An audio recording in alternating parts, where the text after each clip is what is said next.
Bonjour à tous, bienvenue à vous dans votre émission Ensemble c'est mieux. Nous sommes mardi matin et nous vous espérons en pleine forme. Allez, aujourd'hui on va tout de suite partir pour le sommaire. Nous nous intéresserons d'abord au testament. Faut-il nécessairement en faire un? Quelle forme peut-il prendre ou le conserver? Et surtout, quelles sont les erreurs à ne pas commettre? Nous ferons le point dans un instant.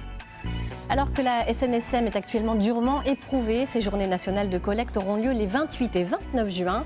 L'occasion de revenir sur le rôle essentiel des sauveteurs en mer et sur leurs besoins de financement. Nous ferons un point avec Philippe Gouillet, canotier et trésorier de la station d'Auray, la Trinité. Comme chaque mardi, nous mettrons aussi en avant un projet breton en recherche de financement participatif sur la plateforme Kengo. Aujourd'hui, c'est Catherine Prévost qui viendra nous présenter son idée de crêperie itinérante qui portera un joli nom, le bateau phare. Aurélie Vérité sera également des nôtres avec ses propositions originales de décoration et d'aménagement d'intérieur. Aujourd'hui, elle nous donnera des idées pour donner un petit coup de jeune à un vieux meuble de famille. Côté culture, la couleur retenue sera le roux. Le festival Red Love sera de retour le 24 août à Château-Giron. Après le succès de sa première édition l'été dernier, Pascal Sacleux, son organisateur, viendra nous présenter les nouveautés de cette année. Enfin, de la musique et nous serons gâtés. Deux des membres du trio rennais Leila on the Koala nous rejoindront. Accompagnés de Paul, la jolie voix de Leila résonnera dans notre studio en fin d'émission. Ils nous interpréteront en live leur nouveau single Matin Gris.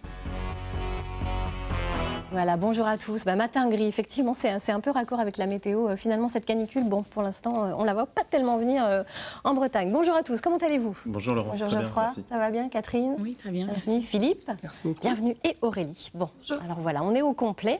Et on va commencer tout de suite par faire un petit point en images sur le testament avant de revenir sur ce sujet très important, assez délicat mais important. Avec vous Geoffroy, on fera le point tout à l'heure. Allez, le testament en images.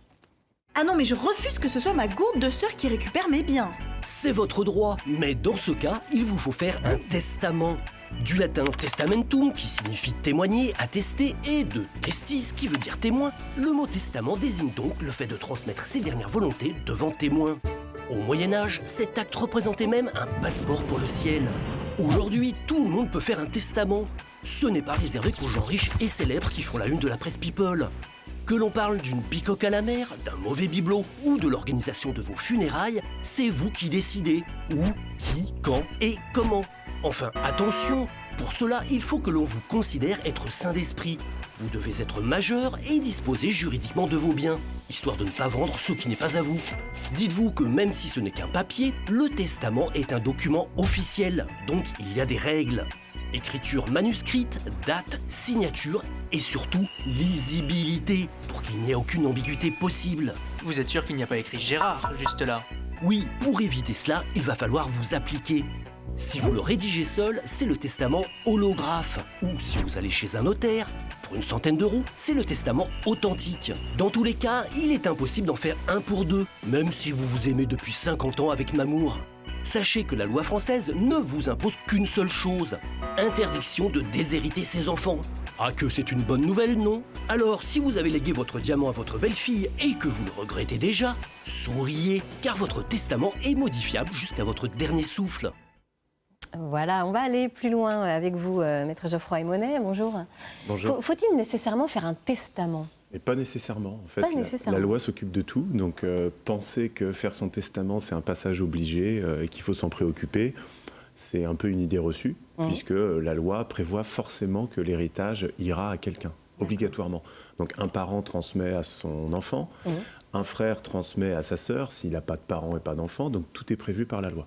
Alors pourquoi en faire un si on décide de le faire? Il y a en fait beaucoup différents cas de d'hypothèses. figure. Voilà, c'est ça. Donc on peut par exemple dans les situations de couple qui sont les plus fréquentes, notamment pour les pacsés, le testament est quasiment obligatoire puisque la loi ne prévoit pas d'héritage entre les pacsés. Donc on voit déjà un premier cas. Ça c'est vraiment important de le préciser, on ne le sait pas. Donc si on veut se protéger en couple, le testament, notamment pour les pacsés, est indispensable. On peut vouloir... Ce qui est moins le cas pour les personnes mariées. Les personnes mariées, automatiquement, dans la loi, il y a un héritage qui est prévu. Donc c'est beaucoup moins indispensable. On peut faire le point avec le notaire, mais vraiment pour les pacsés, c'est indispensable. On peut vouloir modifier un petit peu la trajectoire de la loi en donnant, pourquoi pas un petit peu plus à l'un, un peu moins à l'autre, ou alors préférer donner à certains de ses cousins plutôt qu'à tous. Si ses héritiers sont une dizaine de cousins, ça peut être compliqué de régler la succession à 10. On peut essayer de donner qu'à 2 ou 3 d'entre eux, par exemple, si la loi le permet. Donc il y a vraiment beaucoup de cas qui permettent de faire le testament. Bon, alors ce sujet, il a passionné nos téléspectateurs. On va tout de suite écouter une question selfie et puis je vous laisserai y répondre. Bonjour, moi c'est Yousra, j'habite à Rennes. Alors, est-ce qu'il y a un âge légal pour établir son testament, pour commencer à y penser? Alors c'est une question intéressante. Est-ce qu'il y a un âge légal pour établir son testament, un âge minimal? Pour commencer à y penser, ça c'est assez... Alors là, il n'y a pas de loi pour commencer à penser, non, donc on peut penser quand on veut. Non, pour le faire, en réalité, c'est 16 ans. C'est assez rare parce que jamais un mineur n'a la capacité juridique de faire quasiment quoi que ce soit. Oui. Mais en matière de testament, à 16 ans, on peut commencer à faire un testament. Mais attention, il n'aura une portée... il aura une portée réduite puisqu'il ne portera que sur la moitié du patrimoine. Autrement dit, honnêtement, en pratique, c'est très très rare. Moi, à titre personnel, j'ai jamais vu de client entre 16 et 18 ans venu faire un testament dans mon étude. Donc c'est vraiment plutôt réservé pour des gens majeurs. Le testament, alors on va juste aborder cette question un peu plus psychologique. On va dire pourquoi c'est compliqué d'aborder ce sujet, parce que... Ça dépend pour qui, c'est compliqué. C'est vrai que si on envisage ça comme une disposition de dernière volonté en se disant que c'est vraiment qu'on est à l'article de la mort, peut-être que ça peut être angoissant, mais en réalité, sincèrement, la plupart des testaments que nous faisons dans nos études sont plutôt des testaments pour, en général, des jeunes couples, pacsés. Donc ça montre bien que le sujet du testament n'est pas un sujet angoissant en pratique. Souvent, il est lié à l'acquisition d'un bien, où les gens se posent la question, mais si jamais il nous arrive quelque chose, est-ce qu'on est bien protégé pour la nouvelle maison qu'on vient d'acheter? Donc on voit que c'est plutôt une démarche, au contraire, j'allais dire plutôt positive, de protection, et ce n'est pas quelque chose d'anxiogène pour les Les choses pour vont les évoluer. clients. Peut-être plus on vieillit, plus c'est compliqué de faire cette démarche. Alors quelle forme peut prendre le testament, dites-nous? Alors, les formes les plus fréquentes, les plus courantes, on l'a vu dans le sujet, le testament holographe, c'est-à-dire écrit à la main. C'est le testament le plus courant. Il peut être fait donc par n'importe qui, seul. En pratique, il est tout le temps fait avec l'aide du notaire, parce que les termes choisis, les mots qu'on doit écrire sont quand même très spécifiques, il ne faut pas se tromper.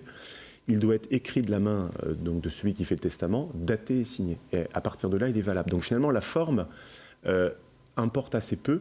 La loi a préféré que n'importe qui puisse faire son testament sans obliger à ce qu'il y ait une forme bien particulière. Donc si vous utilisez une feuille blanche ou à carreaux, un stylo bleu ou noir, si vous faites du recto, du verso, ce que vous voulez, même avec des fautes d'orthographe, même mal écrit, le testament il est valable. Donc c'est important de le rappeler. Oui. Voilà. Alors, ça c'est une forme, c'est la forme la plus courante, même si elle est faite en collaboration avec le notaire. L'autre forme, c'est le testament authentique, c'est-à-dire notarié, qui est quand même plus rare et qui est, lui, établi par le notaire. Donc il est écrit par le notaire, sous la dictée de celui qui veut faire le testament, et il a une forme, lui, un peu particulière, puisqu'il doit être fait en présence de 2 témoins, ou alors d'un second notaire, ce qui est la forme la plus fréquente. En général, il y a plutôt 2 notaires, et le testament est établi sous forme notariée. Alors, où peut-on le conserver, le garder? Est-ce qu'il faut le garder chez soi? Est-ce qu'il faut le confier à son notaire, justement? Il n'y a pas d'obligation de le confier à son notaire, mais c'est plus que conseillé, c'est fortement recommandé. Si on veut être sûr que le testament ait une portée et soit exécuté, il faut effectivement plutôt le donner à son notaire, qui va le conserver dans un endroit sécurisé et qui va prendre soin de l'enregistrer dans une base de données qui va permettre à n'importe quel notaire de France d'avoir connaissance du testament. Il va être... on va assurer sa traçabilité d'une certaine façon. Est-ce qu'il y a des erreurs à ne pas commettre? On a envie de vous poser la question. Des erreurs à ne pas commettre, oui. Alors déjà, la forme importe peu, oui, mais il ne faut quand même pas faire de rature, pas de rajout, pas bricoler le testament à l'intérieur. Si on fait une rature, il vaut mieux tout recommencer, parce que ça pourrait être source de contestation pour plus tard, donc on recommence. Ensuite, il y a une erreur qui est toujours assez amusante, c'est que des gens pensent parfois à leurs funérailles et pensent pouvoir mettre ça dans leur testament. Alors ça, c'est vraiment une erreur toute bête, c'est que le testament, en pratique, il est ouvert chez le notaire en général quelques semaines après le décès. Il est bien trop tard pour se poser la question des funérailles. On risque même d'être déçu. Donc il ne faut pas, si quelqu'un est en terre et qu'on avait prévu une crémation ou l'inverse, ça va être compliqué. Donc vaut mieux en parler. Donc il ne faut pas mettre ça. Les directives anticipées, c'est un peu d'actualité en ce moment, Vincent Lebert, etc. C'est surtout pas l'endroit pour mettre... le testament n'est surtout pas l'endroit, pour la même raison. Et un testament ne s'ouvre que lorsque la personne est morte. Donc il ne faut surtout pas penser à autre chose qui pourrait être de son vivant. Donc ça, il ne faut surtout pas écrire, autre erreur, son testament à 2 ou le co-signer. Même les testaments de couple, il pourrait être tentant de dire on fait le même, donc on écrit le même document, un seul document, et puis on va le signer à deux. Le testament ne sera pas valable. Le testament doit obligatoirement être personnel. Donc ça, c'est vraiment très important. Est-ce qu'on garde une photocopie? On peut garder une photocopie, pourquoi pas, on se rappellera de ce qu'il y a dedans, mais jamais la photocopie n'aura de valeur. Donc si on pense garder la photocopie en s'imaginant qu'un jour ça nous permettra de le faire valoir, si l'original est perdu, l'original est perdu. Donc il faut quand même faire attention. Merci beaucoup, Maître Emonet, pour tous ces conseils. Les uns les autres, vous avez prévu des dispositions? Vous avez déjà fait votre testament, écrit votre testament? Non. Non plus. Non, mais c'est des questions en effet qui se posent. Et justement, est-ce que les testaments, ça porte que sur la propriété des biens ou ça peut concerner pas forcément, justement. sujets? Votre question est intéressante parce que là, on a parlé un peu patrimoine. En réalité, le testament peut, par exemple, je vais vous citer un cas, vous pouvez prévoir dans votre testament la personne qui s'occupera de votre enfant mineur. Si vous venez à décéder et que l'enfant n'a déjà plus de son premier parent, vous êtes le dernier en vie, il est mineur, vous allez vous dire, mais qui va s'occuper de lui? Alors la loi prévoit par défaut les ascendants, en général les grands-parents, mais vous pouvez prévoir, vous, votre meilleur ami, un frère, une sœur qui va s'occuper scolairement, médicalement ou des biens de votre enfant mineur. Donc le testament ne prévoit pas que des questions d'héritage. Voilà, on a répondu à cette question intéressante, Aurélie. On va maintenant évoquer la SNSM. Ça fait désormais 2 semaines et demie que 3 sauveteurs de la SNSM sont morts au Stade de l'Homme, vous savez, en pleine tempête, en allant secourir un pêcheur lui-même porté disparu. Un drame récent qui pose la question à nouveau de la sécurité de nos sauveteurs et de l'état de la flotte. Une flotte vieillissante. La Bretagne compte 57 stations de sauvetage SNSM. Et la prochaine station qui doit recevoir un nouveau bateau, c'est celle de l'Abervrac. Dans le Finistère, je vous propose de regarder ce reportage de Sarah Ben-Chérifa et de Julien Lebotte. Contrôle de routine à bord du commandant Joseph Houlen, le bateau de la SNSM de l'Abervrac.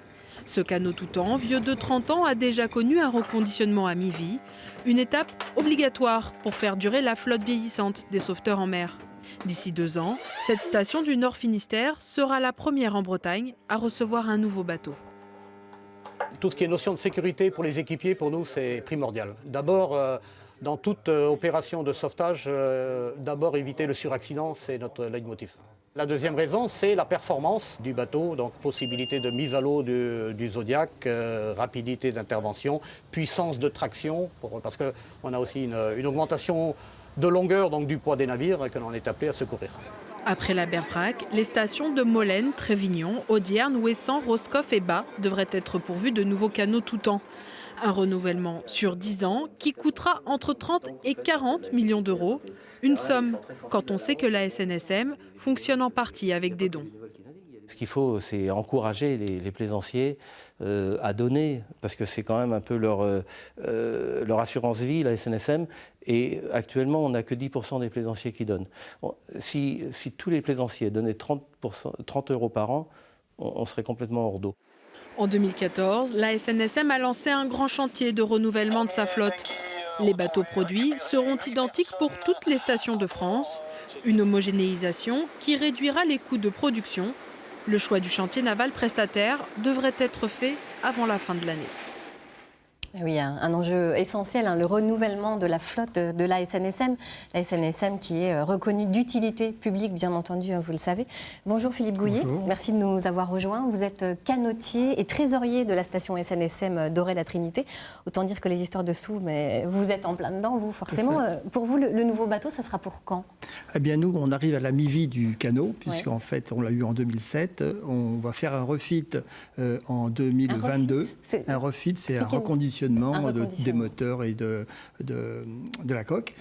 Et nous, donc, ça nous pousse 30 ans à 2037. 2037. Voilà. Ouais. Vous reconnaissez que la flotte a besoin d'être renouvelée globalement au Tout à niveau fait, national. puisqu'on a 41 bateaux tout temps à renouveler d'ici les 5 à 10 prochaines années.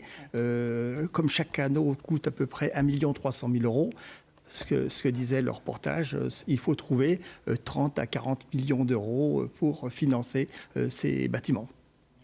Alors dans ce reportage, il a été donné également un chiffre assez édifiant, que seulement 10% des plaisanciers font des dons à la SNSM. C'est assez surprenant parce que ce sont les anges gardiens des plaisanciers, ces sauveteurs de la SNSM. Comment on explique ce décalage en fait ? Tout à fait. On a à peu près 110 000 donateurs qui sont parmi les plaisanciers. On explique cette différence parce qu'en fait, les gens pensent que la SNSM, c'est une institution publique au même titre que les pompiers ou que l'hôpital. Et en fait, ils ne voient pas pourquoi on aurait besoin de les financer. Alors que nous sommes une association qui ne vivons en grande partie par les dons privés, c'est-à-dire à 80%, et à 20% par les subventions publiques. Voilà. Et donc 8000 bénévoles, puisque c'est une association à but non lucratif, vous le disiez. L'an dernier, combien de personnes ont été sauvées par la SNSM ? Alors, il y a eu 30 000 personnes qui ont été secourues par la SNSM, dont 10 000 sur l'eau. Eh oui, ça laisse songeur, évidemment. Alors, s'il faut des déclics, peut-être que le drame, justement, des Sables d'Olonne va faire cet effet-là, aidera à déclencher plus de dons pour ces journées nationales de collecte que vous organisez le 28 et le 29 juin. Qu'est-ce qui est prévu de particulier, dites-nous ? Eh bien, à Paris, il est prévu une course sur la Seine de stand-up paddle, ouvert à tous. Et le lendemain, le 29, chaque station proposera des activités. Et je vous engage à aller sur le site web 1000snsm.org afin de voir toutes les activités qu'on vous propose. Il y aura des visites de la vedette, des démonstrations d'éteignement d'incendie, d'assèchement de bateaux et de secourisme. Voilà. Alors vous-même, dans votre station d'Orée-la-Trinité, vous avez prévu des choses? Oui, tout à fait. On a prévu de 11h du matin jusqu'à 18h, on a prévu plein d'activités, dont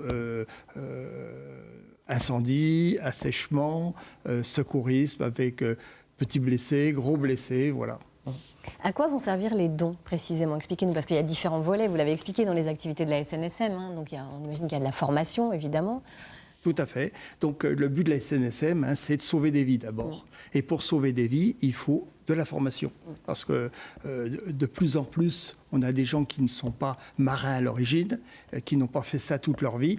Donc c'est des gens qui viennent et qui doivent être formés. Il faut combien d'heures de formation pour former un sauveteur SNSM? Eh bien, il y a deux choses. Il y a ceux qui sont sur les plages et ceux qui sont embarqués. Sur les plages, il y a besoin de 5 diplômes. Le permis côtier, le BNSSA, le CRR, le PSE1, le PSE2. Vous voyez, ce qui fait à peu près 25 jours à 8 heures de formation, ça fait quand même beaucoup. Donc voilà. Et ce n'est pas gratuit parce qu'en fait, pour ceux-là, c'est eux qui payent leur formation. Voilà. Et pour les sauveteurs embarqués, c'est plus une question de métier. Donc, bien qu'on en ait de moins en moins, mais on est obligé aussi de leur donner des formations comme le PSE1 et le PSE2 en matière de secourisme. Alors, il y a la formation et puis il y a le volet prévention, parce que ça, c'est aussi un des axes, évidemment, de la SNSM. Vous faites de la prévention. Tout à fait. Donc, on va dans les écoles. On fait des démonstrations tout le temps pour sensibiliser les plaisanciers donc, à ne pas prendre de risques, à mettre leur gilet, à prendre un moyen de communication, à avoir toujours une lampe, voilà, et puis surtout aussi d'avoir une bonne assurance. Voilà. Et puis on rappelle également qu'en parallèle se tiendra du 28 au 30 juin la fête de la mer et des littoraux. Et c'est une belle initiative parce que les restaurants partenaires de cette fête de la mer proposeront un menu de la mer sur lequel 1 € sera reversé à la SNSM. C'est une très très belle initiative. Il y a des restaurants du côté d'Orée-la Trinité qui participent à cette opération également. Tout à fait. Bon, écoutez, voilà. Merci beaucoup, Philippe, d'être venu nous parler de la SNSM. Si je peux me permettre, je précise que la Fondation est reconnue d'utilité publique, donc ça veut dire qu'on parlait de testament tout à l'heure. Le testament est tout à fait possible en étant...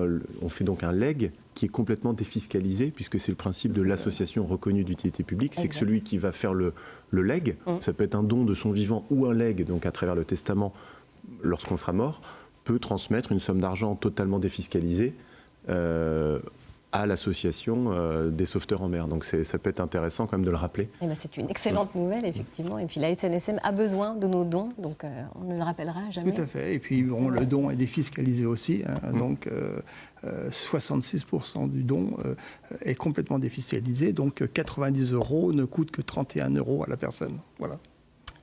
Merci Philippe d'être venu jusqu'à nous. On va maintenant rester dans le domaine maritime quasiment virtuellement, mais quand même.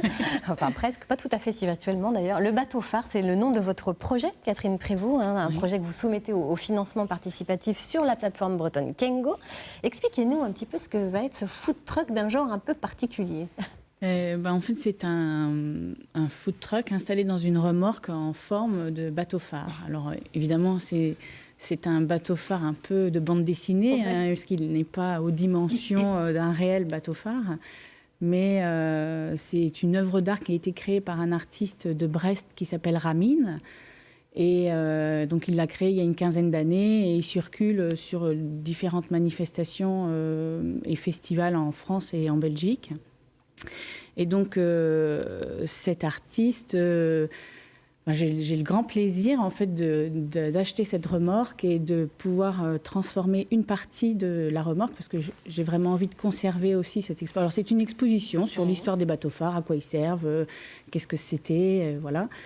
Et donc, il y a une partie de ce bateau phare qui va être transformée en cuisine pour pouvoir faire des crêpes. Donc, ce sera une crêperie itinérante. Voilà, exactement, une crêperie itinérante et avec une petite partie épicerie bretonne et exposition. Donc, on garde l'idée de l'expo, voilà. D'accord. Alors, il est basé à Port-Louis, dans le Morbihan, pour l'instant, ce bateau phare. Avant qu'il ne devienne une crêperie, on imagine qu'il y a quand même un petit peu de travail. Oui. Qu'est-ce qu'il reste à faire, dites-nous? Eh bien, il y a... Voilà. En fait, pour l'instant, la remorque est telle que vous l'avez vue là, sur les images. Dans son jus encore. Voilà, exactement. Alors, l'idée de remanier l'exposition pour réduire la scénographie, la rendre moins grande dans l'espace.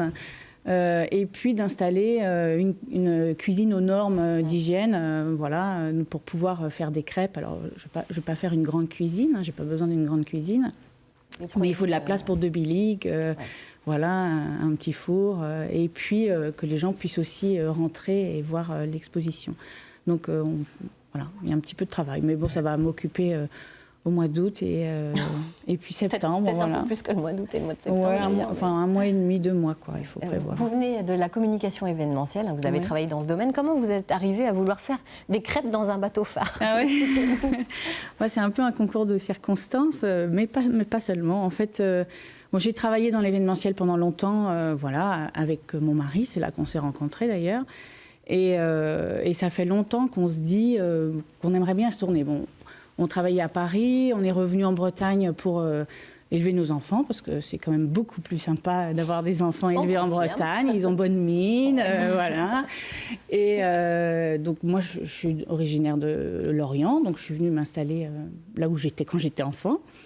Et puis j'ai travaillé à la Chambre de commerce et dans la construction navale. Et donc l'idée d'une crêperie, j'ai toujours aimé faire des crêpes, ça me détend.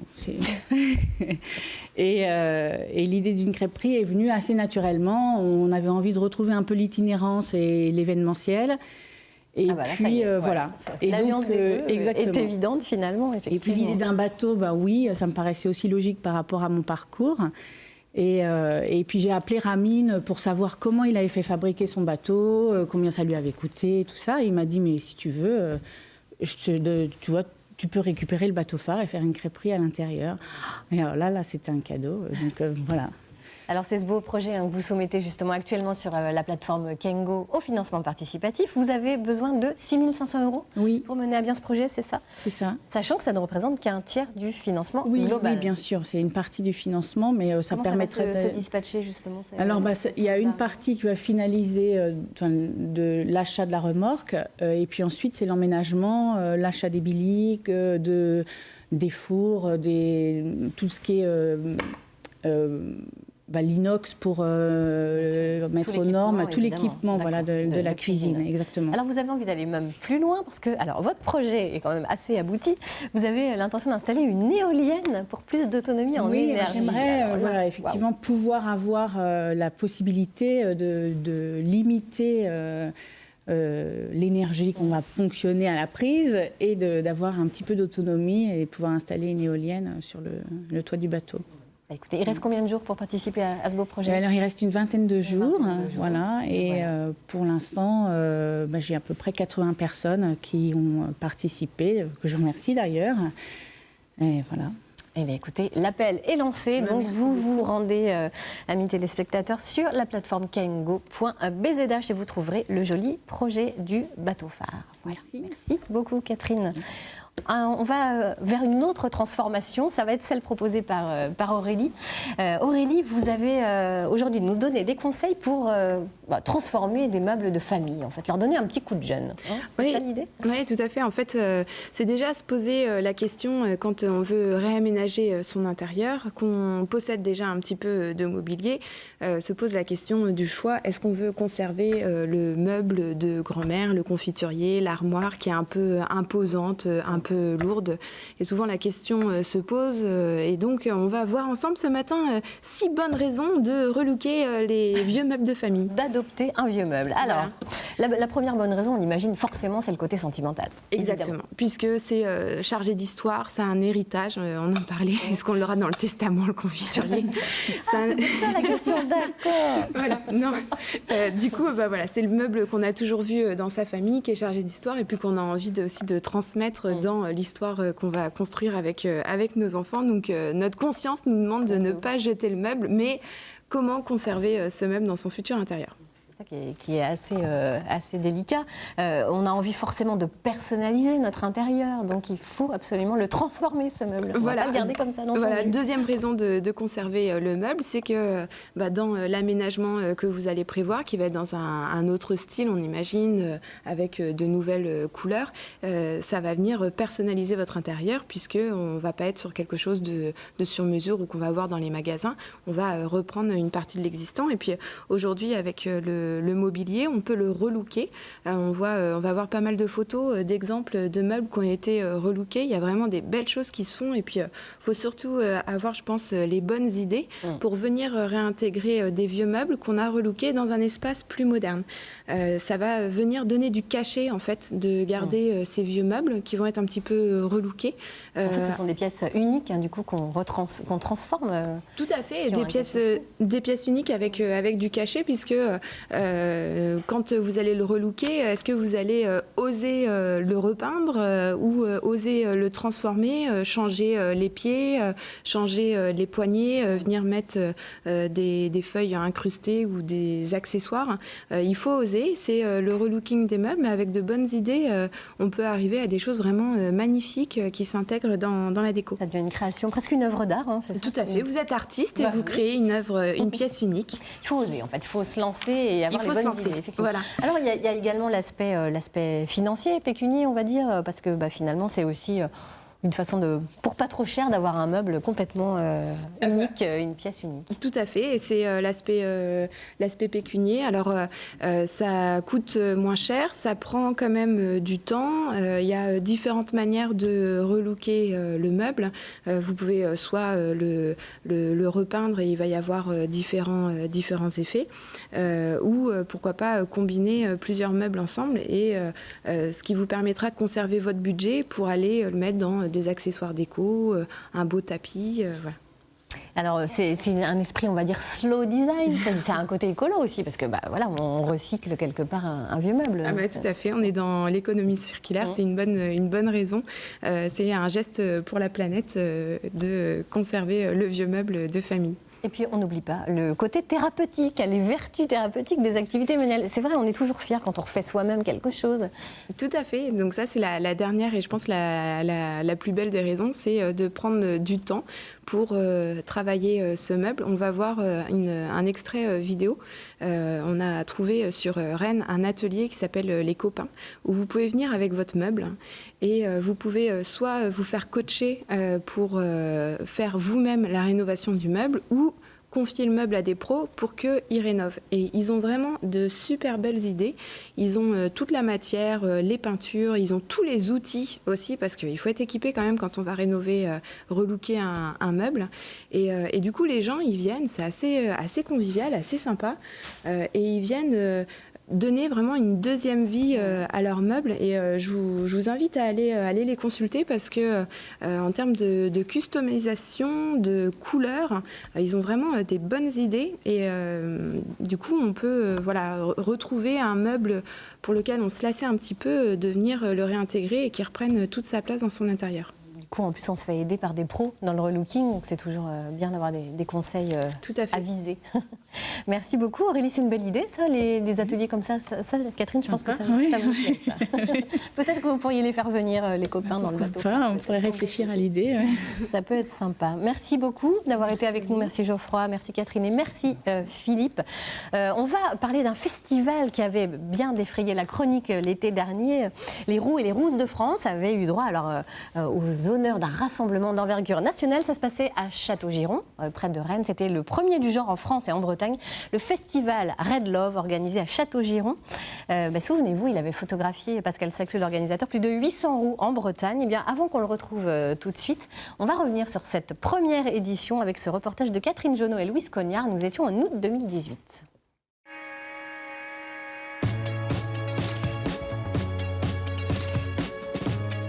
Toutes les nuances de roux, des sourires et la fierté d'être ensemble, c'était l'objectif du Red Love Festival. Les roux, soit 4% de la population européenne, ont trouvé le lieu pour revendiquer leurs différences et leur porte-parole pour dénoncer une discrimination stupide. Il y a des gens qui sont malmenés, il y a des gens qui passent une enfance exécrable, encore aujourd'hui au XXIe siècle. Et c'est un petit peu cucu, parce que si c'est juste une histoire de cheveux orange, ça tient à rien. Préjugés, moqueries, voire harcèlement, la fête ne fait pas oublier les tourments parfois infligés aux roux. Tudy le sait et défend sa sœur. Au lycée, il y en a qui lui ont offert une teinture brune. Il y en a un, il lui a offert ça et il lui a dit, je cite, « Comme ça, tu pourras pécho ». Et la voilà la frangine, sur scène et ravissante. Aucun souci pour pécho, n'est-ce pas les garçons? Avec en plus du talent.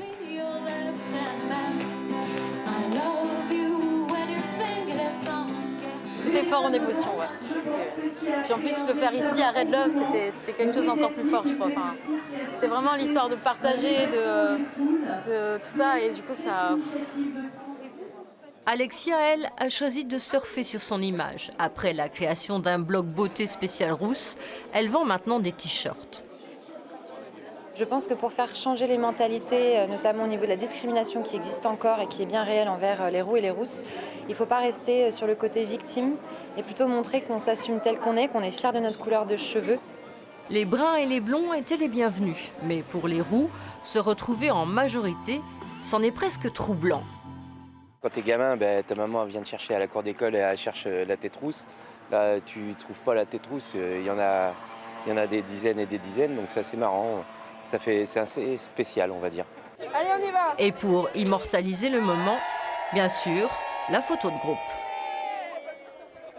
Et Pascal Sacleux nous a rejoint. Bonjour Pascal, bienvenue à vous. On reçoit également Leïla Chevrolier-Saoui et Paul Manœuvrier du trio, enfin du duo cette fois, mais en tout cas on salue bien votre troisième acolyte Leïla on the Koala. Merci beaucoup d'être avec nous. Vous nous offrirez un live dans quelques instants. Alors vous n'êtes pas roux, mais Pascal lui, et pourquoi merci? Dites merci. Pascal, vous êtes l'organisateur de ce festival et vous êtes hautement concerné par, on dit quoi, la roussitude? On peut dire la roussitude. La roussitude, oui, c'est un on joli l'invente mot. maintenant. Oui, d'accord. Alors on l'a vu lors de cette première édition, c'était presque déstabilisant pour les participants eux-mêmes de voir autant de personnes rousses au mètre carré. C'était étrange d'entendre cette phrase. Oui, et c'était déstabilisant pour les organisateurs aussi. Oui, on se retrouvait dans un univers un peu abstrait. Et puis, heureusement, il y avait d'autres personnes que les personnes rousses. C'était ouvert à tout le monde. Oui, voilà. On le souligne bien. Oui, c'était important. Quelles ont été les retombées de ce premier festival organisé l'an dernier? Les retombées, sur ma page Facebook de photographe, des tonnes de gens, le soir même, des mots de remerciement, l'envie d'y être. Ah, j'étais pas là aujourd'hui, mais je serai là la prochaine fois. Bon, c'est un peu plus qu'une croix sur un calendrier pour nous, mais oui, c'était très valorisant en fait. Alors justement, l'envie d'y être pour la prochaine fois, cette prochaine fois, elle arrive très vite puisque ce sera le 24 août à Château-Giron. Oui. Qu'est-ce que vous allez changer ou faire évoluer, en tout cas pour cette deuxième édition du Festival Red Love? Ou améliorer peut-être. Il y aura des têtes d'affiche en matière de musique, de spectacle. on veut aussi que ce soit un grand moment d'amusement pour les gens, de distraction, etc. Et donc on se doit de leur proposer un programme qui tienne la route. Donc musicalement, il y a des choses qui ont un petit peu grandi. Au niveau des food trucks aussi, parce qu'on était un petit peu limité l'année dernière. Et puis on a prévu de travailler avec la Jopitre, cette association de Monterfil qui propose des jeux bretons en bois. Et puis tout un tas d'animations. Moi, je vais exposer quelques portraits, et puis il y aura des stands, et puis le temps passe vite en fait. Hein. Quand on vient, on s'aperçoit que c'est déjà le soir et ça finit vite. On nous a même demandé de faire ça sur 2 jours, 3 jours, etc. Ouais. Devant le succès. Il y avait eu combien de participants l'an dernier? On a eu 1500 participants la dernière fois. Ouais, c'était, la dernière fois qui était la première fois. Et à notre grande surprise, cette année, on ose attendre 3000 personnes. Maintenant, même s'il y a 25 personnes, elles seront les bienvenues et puis on s'amusera. Ça m'étonnerait qu'il y ait 25 personnes. On ne pense pas. Vous êtes photographe professionnel, on l'évoquait à l'instant, vous parliez de vos clichés. Vous aviez fait tout un tour de Bretagne, ça avait été un peu justement le déclencheur de ce festival. Est-ce que vous allez continuer ces portraits? Je continue. Hier, j'ai photographié la 960e personne rousse de Bretagne. Et je continue. Je donne d'ailleurs rendez-vous dimanche à Orgères, devant la médiathèque, à qui est roux et qui a envie de se faire photographier. Et en plus, on fera un petit enregistrement avec un des groupes qui sera là, en sonomaton, pour enregistrer des chœurs sur une chanson. Oui. Et alors, vous poursuivez l'édition de livres également? Oui, toujours. D'ailleurs, l'éditeur sera présent au festival. Il est toujours les éditions Goater. Et cette année, il nous encourage avec l'édition d'un poster dont vous avez dû voir une face sur les visuels que je vous ai envoyés. Des choses un petit peu vintage où on ne se prend pas vraiment au sérieux. Qu'est-ce que ça a changé, l'organisation de ce festival? Parce qu'il a eu une très grande couverture médiatique. Les retours des personnes étaient de quel ordre en fait? Enfin, c'était ça? Enfin, oui, on vous met en avant, enfin... Beaucoup de messages de soulagement. Bon, ça correspond globalement à l'envie qu'ont beaucoup de personnes rousses d'exister autrement. Donc oui, de soulagement, d'encouragement, de remerciements, de félicitations. Et c'est comme si on avait créé une identité presque officielle en fait des personnes rousses en France. Bon, toute proportion gardée, je ne veux pas non plus trop généraliser, mais quand même, je vois qu'avec la multitude de messages que je reçois chaque jour, ça correspond à une attente en fait. Vous avez toujours des témoignages de personnes, parce que c'est ce que vous nous aviez raconté l'année dernière, les gens qui souffraient beaucoup. Oui, tout le temps. Et même notamment des enfants, parce que c'est peut-être à cette période-là que c'est un peu... oui, il y a toujours cette traversée du désert entre 10 ans et 20 ans. Et puis bon, après, quand ça se prolonge et à l'âge adulte, ça devient un petit peu plus grave.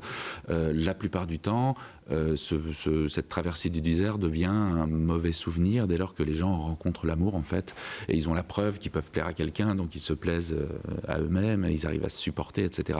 Mais c'est pas toujours aussi confortable. Bon, mais en tout cas, on donne rendez-vous à tout le monde, pas uniquement aux personnes rousses. À tout le monde, c'est très important. Au festival Red Love, vous parliez d'amour, ben voilà, il porte bien son nom, ce festival. Donc ce sera le 24 août à Château-Giron. Merci beaucoup, Pascal. Merci. Alors on va voir, on parlait d'amour justement. Bien, on va maintenant retrouver un amoureux, mais un amoureux des Solex. Si vous passez par Pin-Mare, dans le Finistère, n'hésitez pas à faire escale au hangar de Jean. Jean, c'est un retraité qui vous invite à venir découvrir justement sa passion pour ces petits 2 roues motorisés qu'il considère, et il a bien raison, comme de purs objets du patrimoine. Alors on vous propose tout de suite cette petite visite et cette découverte signée Muriel Lemorvan et Loïc Bache. En arrivant à Saint-Pierre à Pin-Mare, difficile de ne pas remarquer le hangar de Jean, où le retraité allemand abrite ce qui est devenu, au fil des ans, sa passion. Et voilà, ici vous voyez ma collection des cyclomoteurs, surtout des vélos Solex qui sont à droite. Il y a tous les modèles noirs de 1948 jusqu'à 1990 à peu près. Quand il a acheté sa résidence secondaire en Pays Bigoudin, Jean a cherché un moyen de locomotion pratique et pas cher. Juste à ce moment-là, il a vu un gars passer à Solex. Je lui ai demandé, il a dit ici il y a un brocante qui a encore 2 Solex. Je les ai achetés tout de suite et avec le temps j'ai appris de bricoler et ça me fait tellement de plaisir que j'ai acheté l'un après l'autre. Et après j'ai acheté tout le hangar. Et ça, ici, c'est ma collection. C'est le patrimoine de France et il faut le garder, je trouve. C'est un engin qui n'existe plus dans ce genre avec le moteur devant. Et tous les autres, ils ne sont pas pareils comme ça. L'ancien avocat s'est mis à la mécanique et s'amuse comme un gamin. Katharina, elle, sa passion, c'est la pêche, donc elle comprend bien que son mari est un dada. Quelquefois, c'est un peu de trop, mais j'aime la passion parce que ça me permet de faire des grands balades partout en France. Et comme ça, je profite et j'ai vu beaucoup de pays bigoudins. Pas de folle chevauchée ni de pétarade démonstrative, les balades à Solex sur la côte bigoudaine, au rythme du dada de Jean, ont un petit air vintage, modeste et sympathique. Allez, on va enfourcher notre Solex et on va rejoindre Leïla on the Koala tout de suite. Bonjour à tous les deux. Bonjour. Après In the Mountains, votre premier album qui était sorti en avril 2018, que vous étiez venu nous présenter, eh bien, vous êtes retourné en studio au début du printemps pour réaliser un nouveau clip sur un titre inédit. Vous perdez pas de temps, vous, hein. Matin gris. On est travailleurs. Ah bah ça, oui. Extrêmement travailleurs, c'est vrai. Surtout moi, d'ailleurs. Pas forcément Leïla. Guillaume aussi, d'ailleurs. Ah oui, je crois que vous êtes tous les trois des travailleurs. Trio rennais bien connu maintenant. Pourquoi Matin gris? Ce titre, c'est pas très gai? Vous nous aviez habitués à quelque chose d'un peu plus... C'est une chanson un peu plus introspective, un peu plus triste peut-être. Ouais. Mais aussi assez puissante à la fin, puisque ça parle de justement se réapproprier son énergie, sa force de vie. Davantage dans l'introspection, non, pour ce titre? Ouais. C'est quelque chose, c'était l'envie de partager une expérience qui est souvent assez commune, assez banale, somme toute, mais un peu triste. Alors c'est un single qui est un petit peu un petit ovni, on va dire une petite capsule presque. Il est disponible exclusivement en digital. Ça, c'était votre volonté. Pourquoi? C'est aussi la nouvelle ère peut-être de l'écologie, de pas forcément toujours presser, imprimer de l'objet. Et en plus, c'est aussi la manière dont les gens écoutent de la musique aujourd'hui. C'est toujours sur le digital, en grande majorité en tout cas. Voilà, donc il est disponible sur les plateformes numériques depuis le 21 mai. Et quels sont les retours du public pour l'instant? Est-ce qu'ils reconnaissent le style Leïla on the Koala? J'espère qu'ils reconnaissent ce style, ouais. En fait, là, c'est vraiment... de plus en plus, je trouve qu'on est sur quelque chose de très personnel sur Leïla, sur ce qu'elle a envie de dire musicalement et dans sa vie. Ça reflète un petit peu ce qu'elle vit en ce moment, j'ai l'impression. J'ai l'impression qu'elle est très très triste en ce moment. Sans sourire en dit non. Leïla, est-ce que vous avez refait des voyages au cœur de l'Amérique? Parce que c'est quand même la patrie, évidemment, du bluegrass et de la folk qui vous inspire depuis le début. Oui, c'est vrai. Vous êtes retournée ou pas depuis l'année dernière, depuis la sortie de l'album, je n'y suis pas retournée. On est partis en Suède ensemble pour une tournée européenne. C'est moins la patrie du bluegrass, déjà. Oui, c'est moins la patrie du bluegrass. Mais en fait, on essaye de se renouveler justement à ce niveau-là et on pense peut-être à un nouvel album l'année prochaine ou dans 2 ans.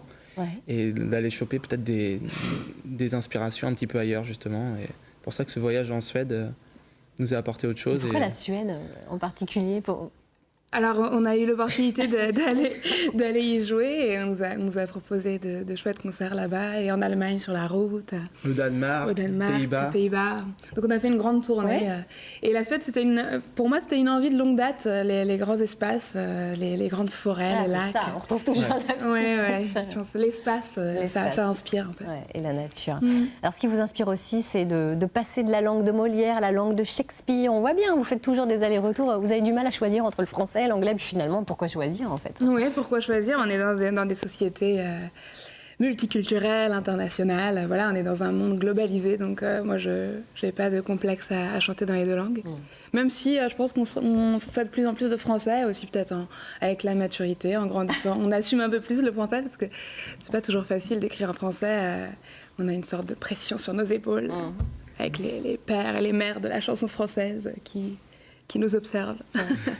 On sent toujours la même authenticité, la même amitié entre vous. Vous avez envie d'évoluer comment tous les 3, justement? Vous disiez peut-être un nouvel album dès l'année prochaine. Ça veut dire que vous allez vraiment, musicalement, avancer très vite. C'est ce qu'on sent chez vous, cette volonté de toujours être en mouvement sans s'arrêter finalement jamais. On s'arrête de temps en temps quand même. On se fait quand même des petites pauses, hein, bien sûr. Mais ouais, là, on a vraiment envie de redémarrer sur quelque chose d'un peu neuf, avec des inspirations nouvelles. Mais pour l'instant, on ne sait pas vraiment ce qu'on va faire. Mais on est dans un processus de création. On prend un petit peu les idées à droite à gauche. Donc si vous avez des idées à nous envoyer sur nos adresses mail. Ah bah écoutez, pas de problème, l'appel est lancé. N'hésitez pas. Je pense que même vous allez aller dès l'année prochaine au festival Red Love. Il paraît. Vous êtes apparemment. On vient de l'apprendre et on est très heureux de ça. Ben voilà, l'invitation est lancée. Vous allez nous offrir un petit cadeau ce matin. Vous allez justement nous offrir Matin Gris en live. On vous remercie et puis on vous laisse vous préparer pour ce live. Merci beaucoup.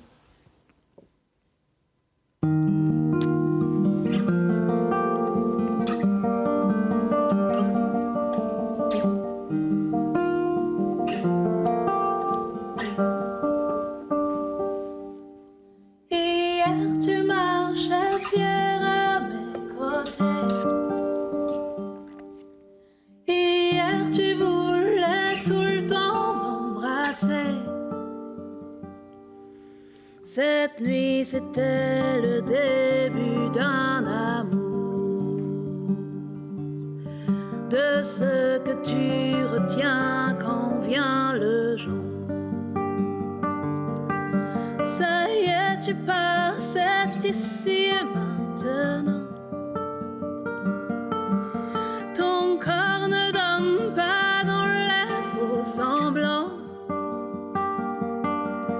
Oh, toi, tu aimes les départs silencieux.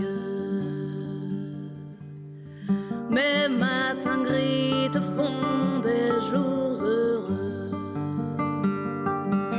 Il est là, le matin gris. Elle est morte cette nuit. Il est l'heure du matin gris. Tu repars en silence et je ferme les yeux. Je revis mon enfance quand tu me donnes si peu.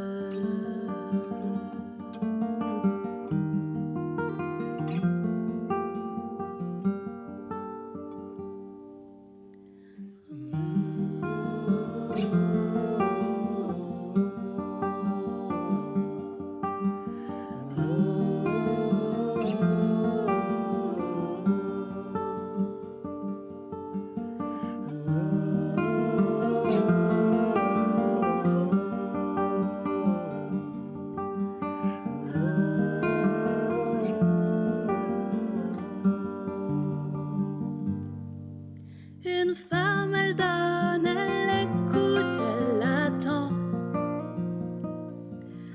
Une femme, elle voit, elle nourrit, elle comprend. On nous a dit, sois prête à l'enlacer. Il reviendra un soir à tes côtés. Mais depuis aujourd'hui, ici, maintenant,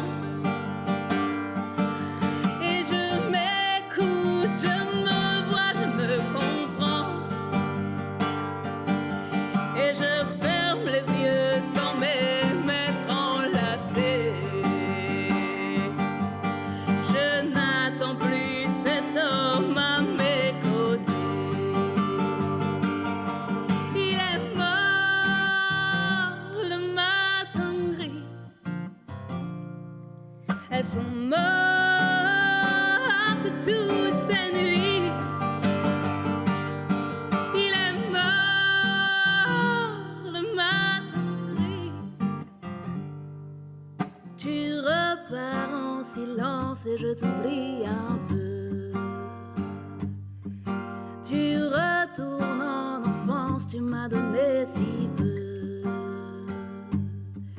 Je revis mon enfance et je ferme les yeux. Tu repars en silence et je t'oublie un peu.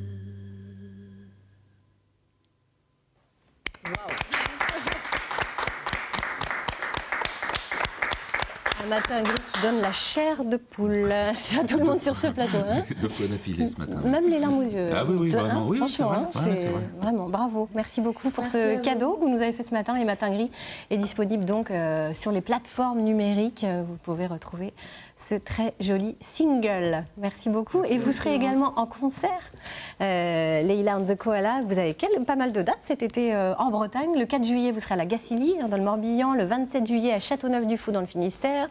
Le 13 août, à Maxent, en Ille-et-Vilaine. Le 16 août, à Redon. Et puis, le 23 août, à Château-Giron. Tiens donc, la veille de Red Love. Vous êtes invités. Voilà. On va rester à Château-Giron pour le week-end. Moi, je dis plutôt Castelgiron. Bien sûr. Ah, d'accord. Ça claro. Vous voyez, voilà. Donc forcément, tout le monde sera là-bas. Vous connaissiez Aurélie Leïla and the Koala? Non, c'est une découverte et une jolie découverte. Voilà. Merci. Écoutez, merci à vous tous d'avoir été à nos côtés. La scène, pour vous, c'est l'essentiel. Ça représente quoi? C'est le partage, c'est... Ouais, c'est tout. C'est vraiment l'essentiel, en effet. C'est ce pourquoi on fait ce métier, cette activité, tous les jours. Ouais.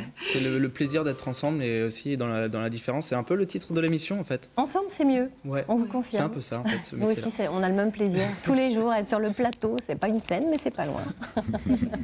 Merci beaucoup pour votre sourire et votre bonne humeur. Merci infiniment. Merci d'avoir suivi cette émission. Demain, mercredi, on se retrouvera à 10h50 autour du thème des grands-parents, de plus en plus connectés. Ils sont souvent au cœur du lien social dans la famille.